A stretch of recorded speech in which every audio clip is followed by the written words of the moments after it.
Hello my dear all friends, welcome to my channel. কেমন আছো তোমরা? আশা করছি সবাই ভালো আছো, আমিও ভালো আছি। বন্ধুরা, সকালবেলা ঘুম থেকে উঠে গেলাম, উঠে গিয়েই তোমাদের দেখো প্রাকৃতিক পরিবেশটা একটু দেখাচ্ছি। আমিও দেখছি, তোমাদেরও দেখাচ্ছি। দেখো সকালের ওয়েদারটা কেমন, মানে আকাশটা মেঘাচ্ছন্ন হয়ে আছে। রাতে বৃষ্টি হয়েছিল, রাস্তাটা দেখেই তোমরা টের পাচ্ছ। আর এটা আমার বাড়ির সামনের উঠোনটা, মানে বাড়ির ভিতরের। দেখো উঠোনটা পাকা করা তো কীরকম শ্যাওলা ধরে গেছে, ভীষণ পিচ্ছিল হয়েছে। মানে এটাকে পরিষ্কার করতে হবে ব্লিচিং দিয়ে, কিন্তু করার সময়টাই তো হচ্ছে না। যাই হোক, দেখো প্রাকৃতিক সৌন্দর্য অনেক দেখালাম, তারপরে চলে আসলাম ঘরে।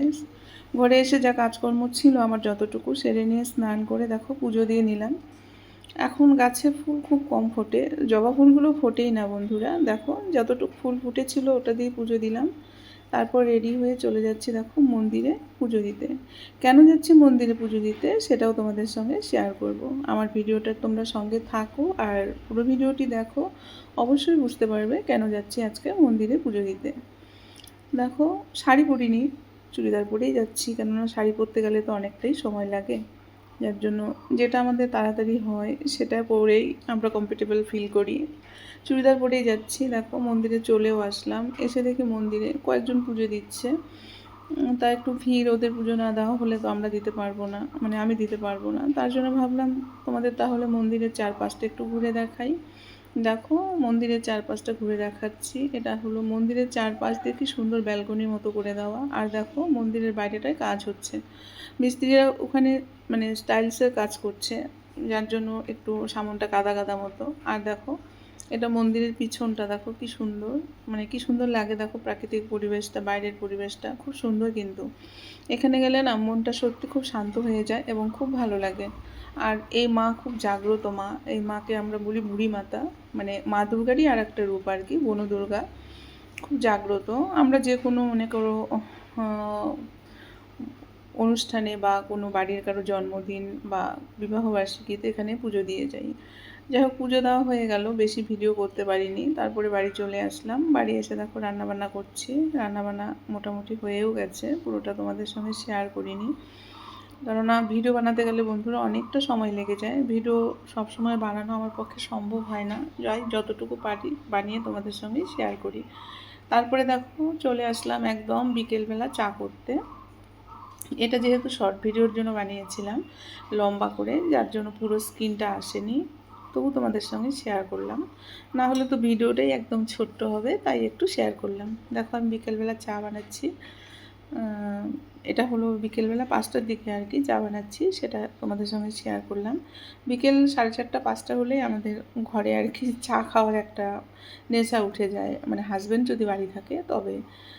সেদিন উনি বাড়িতেই ছিল, যার জন্য 4:30 যখন বাজে বলে কি একটু চা করো, পরে যে চা করতে চলে গেছি, চা বানাচ্ছি। তোমরা আমার সঙ্গে থাকো আর পুরো ভিডিওটি দেখো। যদি ভালো লাগে অবশ্যই একটা লাইক করবে আর একটা কমেন্ট করতে কিন্তু ভুলবে না। অনেক বন্ধুরা আছো তোমরা ভিডিও দেখছো, কমেন্ট করছো, কিন্তু লাইক করছো না। তোমরা কি লাইক করতে ভুলে যাও? সত্যি যদি ভুলে যাও প্লিজ একটু মনে করে লাইক করে দিও। তোমাদের একটা লাইক আমাকে ভিডিও বানানোর অনেক উৎসাহ দেয়। আর তোমাদের একটা লাইক, একটা কমেন্ট আমার কাছে অনেক মূল্যবান। তাই প্লিজ মনে করে সবাই একটা করে লাইক করে দিও আমার ভিডিওটাতে। আর যদি ভালো লাগে অবশ্যই একটা কমেন্ট করবে কেমন লাগলো। তারপরে দেখো চা বানিয়েছি, চা বানিয়ে ঘরে নিয়ে চলেও আসলাম। চা বসে বসে খাচ্ছি, সেটাও একটু তোমাদের সঙ্গে শেয়ার করলাম। বসে বসে চা খাচ্ছি আমি আর আমার হাজব্যান্ড। আর মেয়ে নেই, মেয়ে গেছে কম্পিউটার ক্লাসে, দুজনে মিলে খাচ্ছি আর কি। সেটাই তোমাদের সঙ্গে শেয়ার করলাম। দেখো তারপরে চলে আসলাম সন্ধ্যাবেলায়। কিসের জন্য পুজো দিতে গেছিলাম এখন বুঝতে পারবে। আসছিল আমাদের বিবাহবার্ষিকী, মানে ম্যারেজ ডে, সেটাই একটু ছোট্ট করে পালন করলাম। আগে তো বড় করে করা হতো, এখন আর করা হয় না সেটা। আর তার মধ্যে আমার শরীরটাও ভালো না বেশ কিছুদিন থেকে, কোনো কিছুতে তেমন একটা আমি এনার্জিও পাচ্ছি না। যাই হোক, মেয়ের মানে উৎসাহতেই এটা হলো। ও মানে কম্পিউটার ক্লাস থেকে আসার সময় কেক নিয়ে এসছে, মিষ্টি নিয়ে এসছে, ওটা দিয়েই কোনো রকম একটা পালন করা হলো। আর হাজব্যান্ড একটা ছোট্ট আমাকে গিফট দিয়েছে, সেটাও তোমাদের সঙ্গে শেয়ার করব। তারপরে চলে আসলাম দেখো রাতের ডিনার করতে। ডিনারটা আমরা নিচে বসেই খাচ্ছি, মানে টিভি দেখছি আর খাচ্ছি। ভীষণ গরম লাগছিল, তা বললাম যে থাক নিচে বসেই তিনজনে মিলে খেয়ে নিই। তিনজনে বসে গেছি খেতে। তো ওরা যেহেতু ক্যামেরার সামনে আসতে চায় না সবসময়, যার জন্য ওদের পিকচারটা তোলা হয়নি। আমাকেই দেখতে পাচ্ছ তোমরা ক্যামেরাতে। দেখো আমরা খাচ্ছি এখানে পোলাও আর হলো পনির রান্না করেছিলাম রাত্রিবেলা, সেটাই খাচ্ছি, আর ছিল সঙ্গে মিষ্টি। তারপরে দেখো চলে আসলাম তোমাদের গিফট দেখাতে। কি গিফট হাজব্যান্ড আমাকে গিফট করেছিল, মানে কি দিয়েছিল সেটাই দেখাচ্ছি।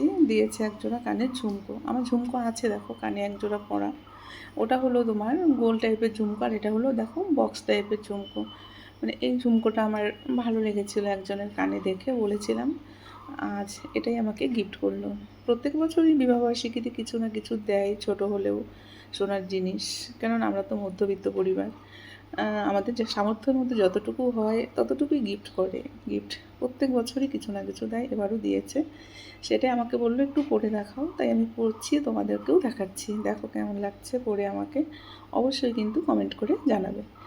দেখো এক কানে পড়া হয়ে গেছে, আর এক কানে পড়ছি আমি। আমার হাসিও পাচ্ছিল ভীষণ। দেখো মুখ চোখ আমার কীরকম শুকিয়ে গেছে, শরীরটা সত্যি আমার খুব খারাপ কিছুদিন থেকে, যার জন্য মানে ভিডিও বানানোর ইচ্ছেই করে না। আগে শর্ট ভিডিও বানাতাম, এখন বানাতেই পারছি না, শরীর ভালো না দেখে। এই দেখো কানেরটা পরে নিয়েছি, দেখালাম তোমাদের। দেখো কেমন লাগছে, কমেন্ট করে বলো কেমন লাগছে। এই যে আমার তো খুব পছন্দ হয়েছে, তোমাদের কেমন লাগছে জানি না। যদি ভালো লাগে অবশ্যই কমেন্টে জানাবে। আর ভিডিওটা বেশি বড় করলাম না, ভিডিওটা এর মধ্যে এইটুকুই রেখে দিলাম। এখানেই শেষ করব ভিডিওটা।